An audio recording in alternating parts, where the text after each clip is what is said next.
The Ayyubid dynasty or Bani Ayyubids, Arabic, Al-Ayyubiyan, Kurdish, Salahuddin Ayyubiyan, was a Sunni Muslim dynasty of Kurdish ethnicity founded by Salahudin Ayyubi and based in Egypt. The dynasty controlled most of the Middle East in the 12th and 13th centuries.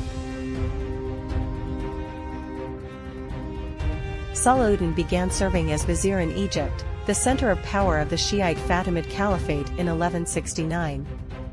He then overthrew the Fatimid dynasty in 1171. 3 years later, after the death of his superior, from the Zankiya dynasty, Nureddin Zanki, Salahuddin was declared sultan. In the next decade, the Ayyubids waged a war of conquest in the Middle East.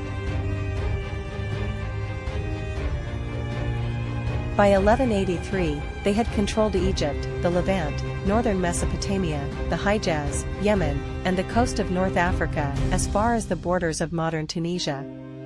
Most of the Crusaders' territory, including the Kingdom of Jerusalem, fell into Saladin's hands after he achieved a brilliant victory at the Battle of Hittin in 1187.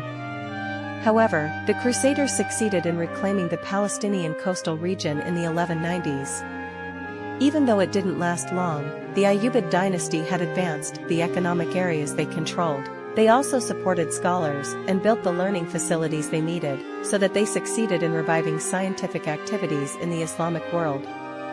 In addition, the Ayyubid dynasty attempted to strengthen Sunni domination in their region by establishing a number of madrasas in large cities. Origin. The ancestor of the Ayyubid dynasty was Najmuddin Ayyub bin Sayyidi from the Ra'diya tribe, who was ethnically Kurdish. The tribe is a branch of the Hatzabani Confederation. Ra'diya's family lives in the city of Dvin, northern Armenia. They are the most powerful Kurdish group in the Dvin region and also constitute the political and military elite in the city. Their glory days vanished when the Turkish commanders captured the city of Dvin. Sayyadzi bin Marwan left the city along with his two sons, Najmuddin Ayyub and Asaduddin Sirku. His friend Mujahiduddin Biruz, military governor of northern Mesopotamia under the Seljuk dynasty, welcomed him and appointed him governor of Tikrit. After Sayyidi died, Ayyub replaced him with help from his brother, Sirku. They ruled the city together, and the townspeople liked them. The Abbasid palace issued an order for the arrest of Ayyub and Shirku. However, before the two brothers could be captured, they left Tikrit and went to Mosul in 1138. Because they had helped the king of Mosul, Zangi, when the king suffered defeat in the war with the Abbasids, Zangi took refuge in Ayyub and Shirku until he returned to Mosul. Upon arrival in Mosul, Zangi hired them and provided them with all the facilities they needed. Ayyub was appointed commander of Baalbek and Shirku served Zangi's son, Nureddin. According to historian Abdul Ali, the Ayyubid family rose to become an influential family, thanks to Zangi's protection. In 1164, Shirku was assigned by Nureddin Zanki to lead troops to Egypt so that the Crusaders could not strengthen their influence in the region which was experiencing chaos. Shirku appointed Ayyub's son, Salahuddin, as an officer who was subordinate to him. They succeeded in expelling Wazir Durgam and returning Egypt's previous vizier, Shawar, to power.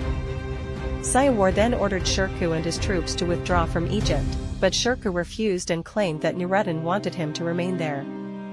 Within a period of several years, Shirku and Salahuddin succeeded in defeating the combined forces of the Crusaders and Shawar, first in Bilbais and then at a place near Giza.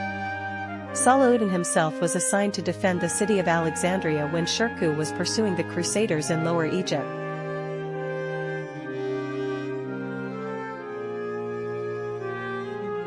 Together with his uncle, Salahuddin succeeded in controlling Egypt and installed the last sultan of the Fatimid Caliphate in Egypt. Thanks to his success, Salahuddin was appointed war commander in 1169 AD. Salahuddin was known for his intelligence in formulating strategies, both in war and in government.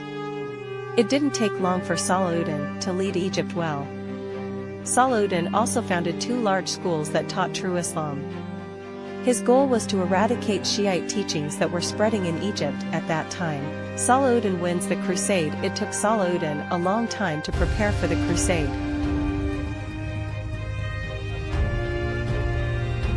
Apart from physical preparations and precise strategies, he also made spiritual preparations.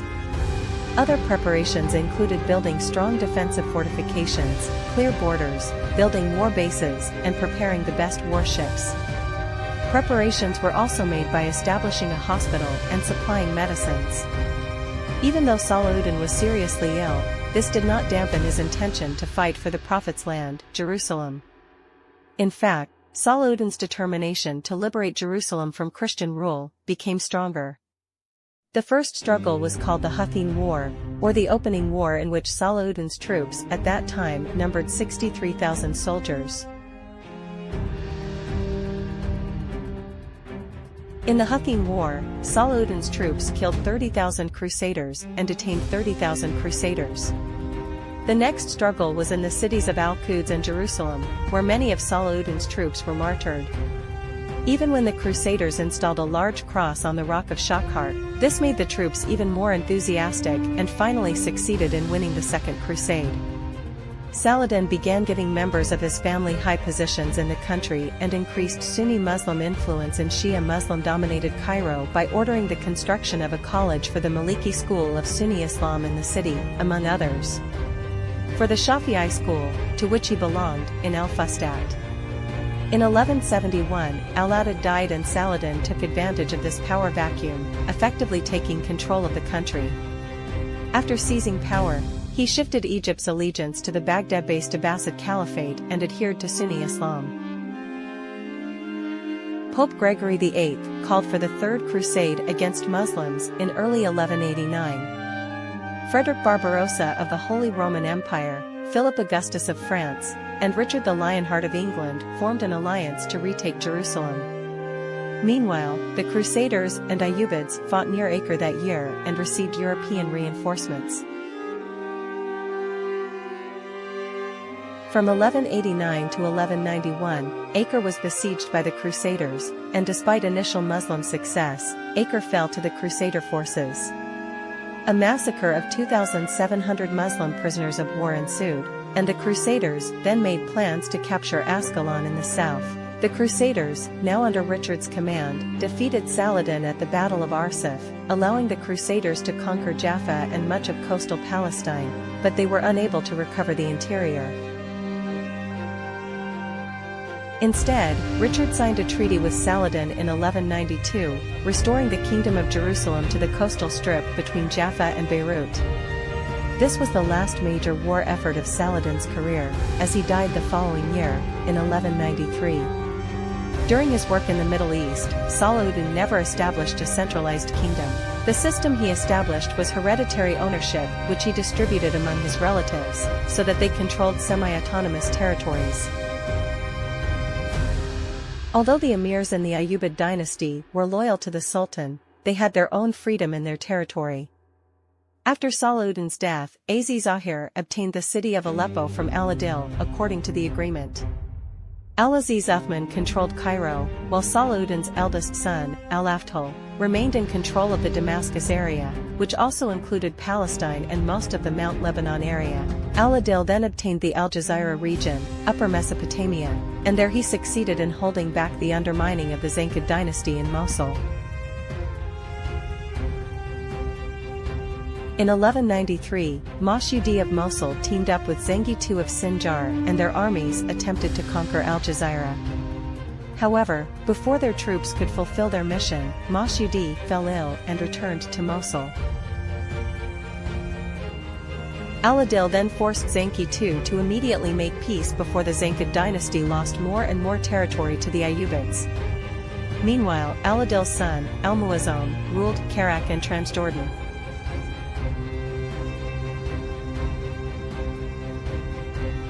The wisdom of Salahuddin Ayyubi. With all his patience and wisdom in the struggle, Salahuddin Ayyubi was able to defeat the Crusader troops on the Huthin battlefield. Apart from that, there are three important things from Salahuddin's wisdom that made the war he led achieve amazing results, namely: 1. Giving leave to soldiers. Giving leave is very valuable. Moreover, a soldier also needs time to rest in order to renew his spirit and strengthen his aspirations to achieve victory. Salahuddin took this opportunity to get closer personally and broadcast his message to them. 2. Granting clemency to enemy Salahuddin when conquering Jerusalem showed booty's nobility to the Crusaders, in contrast to what the Crusaders did when they conquered Jerusalem. Salahuddin actually granted pardon to several people among them who were deemed not to have committed heinous oppression against Muslims. 3. Enter into a peace agreement with the enemy. Even though Salahuddin's predecessors tended to carry out physical resistance, Salahuddin actually adopted a policy of entering into a conditional peace agreement with the enemy. This was done to avoid many victims and greater losses. This is the exemplary story reflected in the attitude of Salahudin Ayyubi in the history of Islamic civilization. The glory of Salahuddin's struggle can be an example for all of us. The Ayyubid dynasty began to experience decline when power was held by Sultan As-Shalih and finally completely collapsed in the era of the last sultan. The Ayyubid dynasty began to experience decline when power was held by Sultan As-Shalih and finally completely collapsed in the era of the last sultan. There were several factors that were the reasons for the collapse of the Ayyubid dynasty, including the dispute factor between the descendants of the sultans of the Ayyubid dynasty, the importation of slaves from Turkey in large numbers by Sultan al-Malik As-Shalih. In addition, Sultan As-Shalih equipped them with military power, making these Mamluk slaves want to overthrow the government. The weakness of the Ayyubid dynasty became clear when Sultan As-Shalih's wife, Shajah Ad-Durr, replaced him to lead the country after his death. The appointment of Al-Asyraf Turansyah as Sultan also weakened the Ayyubid dynasty. The conflict between Al-Asyraf and Mamluk Bahr became bigger because Al-Asyraf was seen as ignoring the role of Mamluk Bahr and prioritizing Kurdish soldiers.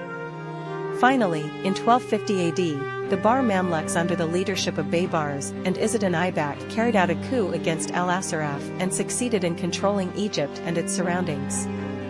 Nowadays, many people want the figure of Salahudin Ayyubi to liberate the land of Palestine from Israeli Zionist oppression. What happened during Salahuddin's time will definitely come back to us, but how can this happen if the Islamic community is divided and the call for jihad is no longer there? All Islamic leaders are silent and people think about themselves. From this history, we can take the essence of Salahuddin Ayyubi's struggle. May Allah give us example, justice, humility, and courage for us and our descendants. That's all we can say, more or less. We apologize a lot. Assalamu'alaikum warahmatullahi wabarakatuh.